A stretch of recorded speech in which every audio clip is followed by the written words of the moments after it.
Welcome back to Real Geek Media. It is Thursday, February 13th, 2025. I'm Hayden Stoll. He is author Christopher Michael Blake, and we are here with our guest, Sophomore. Hello, Tonight, we are making our first foray into something a little different. Tonight, we are going to be debuting True Crime Dirty Jersey. Christopher, what do we have on tap here tonight? Hayden, I want to first caution listeners out there that this is all true. This is ripped from the headlines like we like to do when we discuss our news stories and the weird stories that we discuss, the funny stories that we discuss. So nothing has been embellished. We don't have any special insight to anything that you could not read into, say, the New York Post or the Asbury Park Press, the Patch, the ShoreNetwork.com, or any place else. So again, just let you know where we're getting this information from. It's basically right out of the headlines. This is local to New Jersey. Okay. But what do we have tonight? How about murder, sex, violence, and we start off. Sounds like an 80s rock music video. You sure we're still not talking about Heat? No. This is a little more depravity, to be honest with you. So, essentially, on June 27th of this year, 2024, so not long ago, 7 months ago, 8 months ago, police get a 911 call. Hey, I've been shot in the stomach. The victim is one Gabriella Carello, 25 years old, from Seaside Heights. She's in Toms River at the time, Jackson. And before she was shot, she asked her mom to go ahead and call the police because she was getting in an argument with her ex-boyfriend, 35-year-old Maxwell Johnston from Manchester, who also happens to be a Blood Gangs member. Nice guy. So she passes away on the way to the hospital. They are unable to locate Mr. Johnston for about 6 days. Where do you think he was? 6 days? Yes. I don't know. Laying low. Fishing. Yeah, well, neither one of you are far off. He was actually in Seaside Heights. Oh, that's where I would go. Well, I guess so. That's where the party's at, right? With Snooki and everybody else, I guess. Sure. Jim Tan Laundry. Lay low. GTLL. Well, it turns out that his girlfriend took him in at that point. Elizabeth Mascarelli, 29, from Seaside Heights. And she's currently living with 3 other people. And what do you think's going on during this time? You got 5 people living in this house in Seaside Heights. Well, you had mentioned sex, drugs. Well, I can tell you that Elizabeth Mascarelli had been arrested at least 4 other times for mostly drug possession. And, it turns out that they didn't own the house. Squatting. Well, no, not squatting. So when police finally did arrive to the house and they surrounded the house that Mascarelli and Johnston were at, hey, you guys need to come out. We're gonna send the SWAT team in. We're gonna come get you, right? Would you be surprised to know that 3 of them came out? Danielle Blustad, Jared Kryzak, and it looks like Jared Palumbo. And these guys all range from different ages, 42 through 34. And they're all living in this house that they're renting. So they come out, they give their hands up. Okay, we just think you guys are innocent bystanders. Maybe you guys didn't know he was a felon. But apparently Elizabeth Mascarelli did, because she does not come out. Neither does Maxwell Johnston. So what are they doing while they're surrounded by the police, Hayden? You want to show me the picture? Oh, okay. This is during that time, huh? This is during that time. The SWAT team's outside. Oh my goodness. And they're posting this to Instagram. That's how they got this picture, by the way. That is kind of crazy.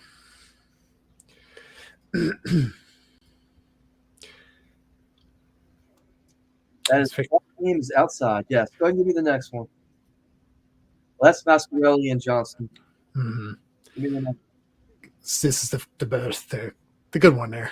one. All good, Hayden. So this is what they're doing while their police are outside. So there's a 7-hour standoff outside this house in Tom's River and Seaside Heights. Now, how do I say this? Because it's not funny. Mascarelli, Johnston then shoots himself, commits suicide, blows his head off. Mascarelli comes out, hands up. They're initially just going to get her with harboring a felon. But then they come to realize, well, you don't own this house. Who kind of does? Well, it might be the person who owns the house was in Tom's River, and we kind of chopped him up as well. Oh. Now, we don't have a motive on why Johnston shot, Corello in the first place. We also don't have a motive on why apparently all 5 of these people decided to chop the landlord up. But apparently while they were doing so, they decided to stop and take selfie pictures with amputated legs and the axe on his chest at the same time. How nice. Oh. And again, this is a all, Christmas card. Well, I don't know, again, why you would take evidence of that or pose while you're doing it, but apparently they chose to do that. So, yeah. And again, that victim's name was Kerry Rollison. He was 56 from Tom's River. So, again, This is just tragic all around. You got, a bad guy, a Bloods member, not a nice person. You got a 25-year-old mother of 1, 3-year-old, and Gabriella Corello getting shot by him. And then you got the simple landlord getting chopped up by these 5 people. So, it's a sad story kind of all around. But, yeah. Did they ever give any motivation for? I don't have any motivation that I could find as of right now. But I can tell you that, again, Johnston and Mascarelli did refuse to surrender when the SWAT team surrounded the house. And they were inside having sex, posting the pictures to Instagram at the time that the SWAT team was out there. Because they were threatening to send the drone in with the gun. Yeah. Were they they were on drugs when all this, I'm assuming? We don't know. I'm not saying for all of it, but potentially some of it. That's kind of crazy. I can tell you that I do have an article here from I gotta get rid of the heat stuff we were just looking at, right? We'll just send Vincent Hanna on the case. Yeah. He's ferocious. He'll crack it in a week, or maybe I got rid of it, actually. Yeah, I got rid of it. Hold on. Yeah, so again, it's just a sad all around, but essentially when you look at those pictures, it's like, where's the remorse for these people for what they've done? Is this like a final act of glory that they're kind of living out at this point? Like, hey, they know that they're not, like, this is kind of it. Yeah. Now, I could give you some closure. All these people have since been found guilty or sentenced who are alive. So Elizabeth Mascarelli, she pled guilty. They gave her 25 years. Danielle Bolstead from Barnegat, he pled guilty. He's awaiting sentencing. So is Jared Palumbo from Manchester. He pled guilty. He's awaiting sentencing. Jared Kryzak from Brick, I guess his only crime was, well, if you could believe this one, he said, I didn't help chop up the body. Oh, but wasn't me. Well, no, but not it. Apparently, it's not so easy to cut somebody's limbs off as you would see in the movies. So he would take a long piece of steel and apply the limb off. Oh boy. Yeah. See, he didn't do too much of the cutting. He did more of the applying. See, it's very different, very technical. He couldn't get into it with the police at the time. Yeah, but he was also throwing up at the same time that he was doing it. So he helped clean up the blood, and he helped clean up throw up, and helped put the pieces, I guess, of the landlord into the trash bags. Yeah. crazy. So again, yeah, this is a real shame. And again, that was on July 3rd, so that was 6 days later from the initial murder of Miss Corello to what ended up happening. And you see why I know went with the title Dirty Jersey. You got a whole bunch of people who are just bad actors hanging around. Not, I mean, look at the age range. What 42-year-old is hanging out with a 29-year-old? I question that. And I mean, Seaside Heights, it's like, and you know what's going on in Seaside Heights. It's just not a very good, and then we've all seen Jersey Shore. I'm not saying Jersey Shore. I'm just saying more for the party and drug scene and stuff that's kind of going on out there. And let's face it, from the wintertime, if you want to lay low, go in there in the wintertime, no one's coming out of their little hobbit hole out there. Yeah, it's but now you're talking July 3rd, you're talking, wow, that's Independence Day is the next day. So how are you affording, I mean, how many people do you got to have renting a house? Is that why they murdered? I mean, I don't know. Do you say, hey, I have people coming in? We'll never know the answer, I suppose, as to what the motivation was. Mm-hmm. But it's a real shame. You have any questions? I mean, apparently they chopped up the landlord in 8 different pieces. I don't know what possesses somebody. I mean, you must be on a different level of out of your mind to do something like that, I think a lot of it's just panic. A lot of it, like, just, not thinking 3 steps ahead. It's literally next step. What do you do now? Oh, he threw up on the body. Well, obviously we have to clean it now, right? Like, there's not a lot of forethought going on, and it's just dealing with the situations as they happen. And if you're impaired in any way through drugs or alcohol or anything like that, I mean. But what's the conversation? Hey, this is my boyfriend. He just got done killing somebody. He's gonna be staying here for a little bit. Because this is the thing. Even Johnston's parents, after Miss Corello was murdered, called the police and said, "We think our son did this." Imagine your own parents not having any proof, being like, "Yeah, we kind of think he did this," when they announced, Miss Corello died. Yeah, it's kind of crazy. Yeah, kind of crazy. I don't know. It's tragic. Like, and you're the landlord of the house. Like, that's just, it's bad enough that they shot the woman, right? But I guess it was an argument between exes, like an ex-boyfriend, ex-girlfriend type deal. Yeah. But the fact that this kind of happened in our own backyard, and it made headlines, but it really wasn't.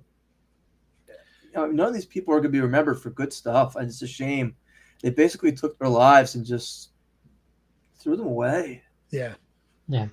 Whether it was a moment of panic, like you were saying, Sophomore, or they weren't thinking straight ahead, or, I mean, the minute that kind of happens, somebody be like, hey, I got to go to the bathroom, and police. Yeah. You might want to get over here. Yeah. Don't go to school today. Yeah. Yeah. And I feel like that kind of stuff just spirals and keeps getting worse and worse. Like I was saying, if you're just trying to deal with whatever situation's going on, and it didn't, like I said, there didn't seem to be a lot of forethought with things going on. Possibly she had lied about the guy coming over and being like, "Oh yeah, he's." Well, they heard, unless they knew he murdered somebody. Well, they heard the gunshots. I guess Johnston had murdered the landlord in the basement by shooting him 3 times. Okay. And then they heard the shots, and they came down to see what the shots were. Mm-hmm. And that's when they kind of, I guess, saw the body at that point. And it was like, did they murder him like previously, or was that like after they? That was, in my opinion, it was from what I've gathered, it was after. It was after that June 27th date. Like, he was already on the lam at that point. Right. So I'm wondering if he was coming in to say, hey, I got tenants coming in. Because let's face it, Seaside Heights. Holiday week. Yeah. Those houses go for $3,000 a week, $2,000 a week, some of them. Yeah. And you're talking possibly a 3 or 4 bedroom. So that's just wrong place, wrong time, man. That's crazy. Like, just going to try and collect the rent or whatever, and next thing you know, you're being hacked apart. That's awful. That's kind of what stopped me from ever doing like an Airbnb Right? situation where it's like, imagine that every week you're renting a part of a house or something to a new group of people, and 99% of the time it's fine. You're not going to have any issues. It's always that 1% that makes me worried that you let somebody in, they're like, all right, this seems like a nice place to do X, Y, and Z. Yeah. And Yeah. yeah. That's brutal. Yeah, That's but even brutal. Miss Corello, when she was shot in the stomach, she was on the phone with 911 identifying her assailant as this guy Johnston. So Good for her to do that. yeah, I mean, it's a shame that was her last kind of, You said the girlfriend got 25 years, yes, 25 years. and the guy that was throwing up and cleaning the puke got 8. The guy for Correct. Brick got 8. Yes, he got 8. Yes. Wow. Yeah, the other 2 are still awaiting sentencing, but they've already pled guilty. Yeah. So I mean, the case is basically resolved at this point. They're just awaiting sentencing. It's supposed to be in March, coming up in the next couple weeks for both of them. We'll see what kind of time they get. Yeah. Yeah. Wild. That's nuts. And again, this is all true stuff. It's right from the newspapers. There's no embellishment going on, and it's sad because you don't expect this kind of stuff to happen, especially to a single mom, 3-year-old at home. It's just, it seems from all accounts that she was a really good person, and she just got into it with this bad guy, and it was exes start fighting. And she even texted her mom, hey, you might want to call the police before this escalates. And, of course, it escalated the wrong way. Yeah. But, I just thought none of this stuff needed to happen. And, but then you just look at those pictures, and there's like, well, where's the remorse for that's anything that was kind of going on? Just totally like out of it. Let's take some selfies with a gun, and it's like no big deal. Like, and post it. Yeah. Brutal. Yeah. Brutal. I don't know. Why they're filming themselves having sex and posting it on Instagram. Yeah. I don't know. Why the SWAT team's outside? Yeah. It's just, I don't know what the end game there is. Well, I think for Johnston, he knew what the end game was. He wasn't making it out of there. Yeah, he definitely wasn't.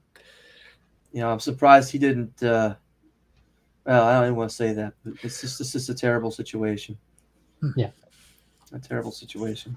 But I mean, they always say that you are kind of what you hang out with, right? If you're hanging out with people who are using drugs and gang members, and bad things are going to kind of happen. They're going to follow suit.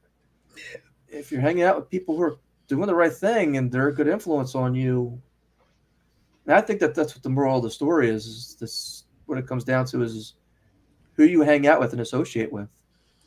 It's a high-risk lifestyle, and if they call it high risk for a reason.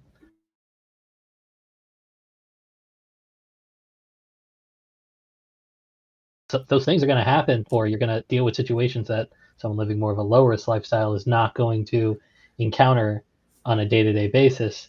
And it's all a risk, because nothing could ever happen. They could have, lived there, no problems, and then one day there's a fight, and now you have 25 years in jail on one day, one bad day. Well, I mean, she had several priors too, but still, I mean, all drug stuff. I mean, just what she was thinking. What any of them were thinking. It's a shame. Yeah. Wow. I don't really kind of have anything else other than to add on to that sad story there, Hayden. And it is sad. It's not. There's nothing funny. This isn't a laughing matter. There's some serious victims on here with families who are going to miss them for the rest of their lives. I think what you had said, like that's down near where we are, right? And you don't really think of stuff like that, in this area, right? It's out there, yeah, of course, but that's pretty grisly. What happened in this one, and it's kind of crazy when it hits that close to home, right? You got families, you got kids yourself, it's like, whoa, that's right there, right? Like, that's close. And the sad part is I'm sure that there's more that the police know and could add to the story, that the media hasn't been told that's maybe even crazier than this in terms of this whole thing. I mean, we don't know what the motive was. It could have been something as simple as, "Hey, do you have any hot dogs today?" We don't know. And that's just an example. But that's the crazy thing, right? Like, there was a time, say 15, 20 years ago, right? 2000s. You know, if you bumped into somebody, you could call them motherfucker or whatever, and we all move on with our lives, right? Today, if you do that and you bump into that person, call them a motherfucker, they're pulling a knife, they're pulling a gun, they're killing you. And we see more and more of that, like all over the news everywhere, right? So like, it's just, what do you do? Is you just put your head down and go, right? And I'm just not going to say anything. I'm just going to go because I don't know what this other person is going to do, right? Like we see it on the news. Like you just put the news on and guy shot in the subway, guy shot in broad daylight, stabbed to death here in broad daylight. It's crazy. Some of the stuff you see. Right. So you just don't know anymore. So like, how are you supposed to react? Like a road rage incident. What are you supposed to do now? Right. Yeah. Road rage is a big one that you see all the time. I mean, you're constantly seeing YouTube clips of people getting out of their cars and banging on someone's glass, you know, flashing a weapon, something like that, because you didn't let somebody over a lane or something like that. It's tough. Because you don't know what's going to happen to that other side or the other person, what they're going through. I think there was, I'm forgetting the name of the movie. There was a whole movie around that. The one dude just snaps. I wish I knew the name. Falling down, right? Yeah. Michael Douglas. Yes. And yeah, from something like that, and it's just, it somebody snaps, and you know, there's no way to defend against that. Like it's just, you're almost better just I'm not even going to stop. I'm not even going to say anything. You know, I said you used to be able to get your piece in, but now it's not even worth it. You don't know what's going to happen. You know, this poor lady was shot probably where was it? She was shot. Tom's River or Jackson area, somewhere over there. Was she just out in a? No, they've been in an argument. There was an argument going on because they were ex-boyfriend and girlfriend. It was at the house or was it in the street or we don't know. Again, I have no idea. Again, there's specifics but in even this case that I don't know. Even in an argument, right? An argument should never go that far, right? But here it does. It does. You know, but you're not stopping to take selfies. I mean, after you put your, the body, because they hit him up with that, with the, the whole thing of desecrating a body. Yeah, that was an extra charge that they threw on when they sentenced them. Yeah. That's something else. That's something else. I mean, in for a penny, in for a pound at that point, right? Something needs to click where you're just like, this is what I'm doing is not right. Like you said, I'm going to go to the bathroom and now I'm out the door. I'm running for my life. I'm calling the police on the way out. I'm getting out of this place. Like, you just need to get out. Now you got 8 years. But you wonder how much television did they watch? Did they think, oh, I can get away with this? I'm smarter than the police. No, I'm sure. Because everybody's probably thinking that, like, oh, we can do this. Don't worry about it. We can get, Yeah. It's crazy to even think. Crazy. But yeah, it's there. You're on camera at all times everywhere. You're not going to wait. There's traffic cameras, security cameras, Ring doorbells, surveillance, everything. You're not. I don't. In this day and age, there's no doing something like that and then slipping away 3 states over and starting a new life. No, you're gonna. They're gonna find you. They're gonna find where you are. They're gonna track it down. There's cameras covering like 98% of everywhere. So, yeah. And hence. Yes. Typing on the keyboard at the same time, yes. But yeah, at the end of the day, I think the guy who let himself out, as you said, he knew there was no coming back from that it was over, and he took that way out. I don't understand I could see it from his point of view, maybe that it's like, I know I got an hour and then I'm gone. The other one, I don't know the motivation there of like, all right, and then I'm just gonna walk out, surrender, and go to jail for 25 years, and I couldn't even begin to understand the thought process there. Craziness. But again, Hayden, this is just our first episode for a true crime type of show. If you like what you heard tonight, even though it's a gruesome topic and it's not the jolly jokes that we're used to telling on this show, give us a thumbs up, a like, subscribe, and follow. Yeah, absolutely, absolutely. And we'll have more of these types of shows as we get, more accustomed to it. We'll also have our Let's Get Weird show as well. We're just kind of adding a couple things to the mix, trying to broaden the horizons a bit. Christopher, I know we didn't get the chance during Heat episode. You want to promote anything you have going on? Trespass Against Us. It's been out for a couple weeks now. Check it out. It's on Amazon.com, ChristopherMichaelBlake.com. It's a mystery thriller. Check it out. And thank you again to our special guest, Sophomore. Appreciate having you. We hope to have you back another time. No, hopefully you guys had fun as well. I did. Thanks for having me on. And we will see everybody in 2 weeks. Again, we're back with our Captain America Brave New World, and we will be around afterwards for either our Let's Get Weird or a true crime. Let's Get Weird. TBD. So we thank you for tuning in, and we will see you in 2 weeks.